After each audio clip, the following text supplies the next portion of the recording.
Hai semuanya, kembali lagi di YouTube channel aku. Kali ini aku bakalan jelasin kalian gimana cara aku supaya aku bisa menabung dan gimana caranya supaya aku bisa mengumpulkan uang untuk down payment KPR rumah.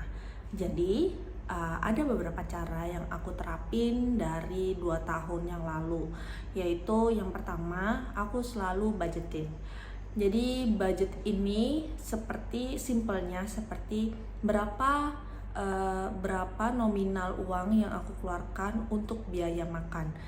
Kalau misalnya dari aku sendiri antara 35.000 sampai 50.000 untuk perharinya.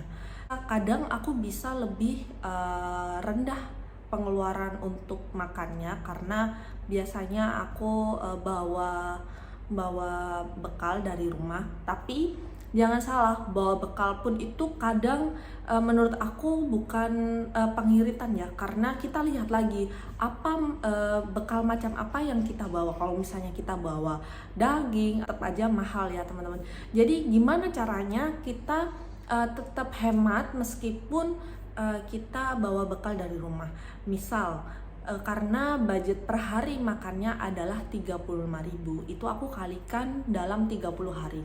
Sehingga jika aku akan berencana membawa bekal untuk ke kantor atau kemanapun itu, jadi tiap bulannya aku belanjanya itu akan dikurangin dari jumlah total dari semua nominal untuk pengeluaran makan begitu. Jadi menurut aku sendiri terkadang bawa bekal itu juga pemborosan ya teman-teman. Pertama pemborosan uang, yang kedua pemborosan waktu, karena aku itu tinggal sendiri. Jadi yang harus aku lakukan adalah masak, mencuci piring, dan itu bisa aku gunakan waktunya untuk ya hal yang lain, hal bermanfaat yang lain. Misalnya di pagi hari aku bisa workout, di pagi hari aku bisa belajar sesuatu yang baru seperti belajar bahasa baru atau yang lainnya. Nah, yang kedua, aku biasanya bikin list pengeluaran dan pemasukan atau disebut pembukuan ya teman-teman. Pembukuan ini sangat penting karena di akhir bulan kita bisa mengetahui di mana paling banyak keuangan kita dikeluarkan. Misal, kalau kita nggak melakukan pembukuan, kita nggak akan tahu uang kita, mungkin kita nggak ingat ya teman-teman, hal spesifik apa yang kita beli atau kita lakukan di bulan ini karena kita nggak mencatat teman-teman. Jadi itu sangat penting untuk menghandle keuangan di bulan berikutnya. Nah, yang ketiga menurut aku yang sangat berpengaruh terhadap keuangan aku adalah jangan belanja baju setiap bulan. Karena apa? Menurut aku belanja baju setiap bulan adalah hal pemborosan. Menurut aku sendiri, dahulunya aku selalu belanja baju setiap aku mendapatkan gaji aku.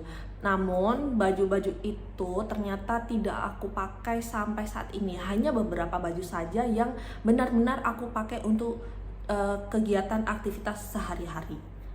Di lain sisi terkadang aku juga harus mengeluarkan budget lebih karena ada hal atau event yang harus aku datangi dan membutuhkan outfit yang memang aku nggak punya ya teman-teman. Nah, maka dari itu aku pakai uang dari dana darurat aku, bukan dari tiap bulan budget bulanan aku ya teman-teman. Oke, yang terakhir, jangan lupa isi tumbler kalian dengan air putih, bawa kemana-mana saat kalian makan, saat kalian pergi, karena ini sangat berpengaruh di keuangan aku di beberapa bulan ini ya teman-teman. Oke, aku kasih contoh kenapa ini sangat berpengaruh. Misal, aku harus makan di luar, harganya 20.000 untuk makannya saja. Tapi kalau misalnya aku harus order minum karena aku haus setelah makan, itu harganya 10.000. Jadi total makan di warung itu satu kali adalah 30.000. Oke, jadi itu adalah beberapa cara yang sudah aku terapkan selama kurang lebih 2 tahun ya teman-teman untuk menabung. Dan ingat, tujuan aku adalah supaya aku bisa mengumpulkan uang untuk bayar down payment KPR rumah impian aku. Jadi buat kalian yang masih dalam proses menabung, semangat, jangan menyerah. Oke, thank you. Jangan lupa like, comment, subscribe, dan share video ini ke teman-teman kalian. Makasih.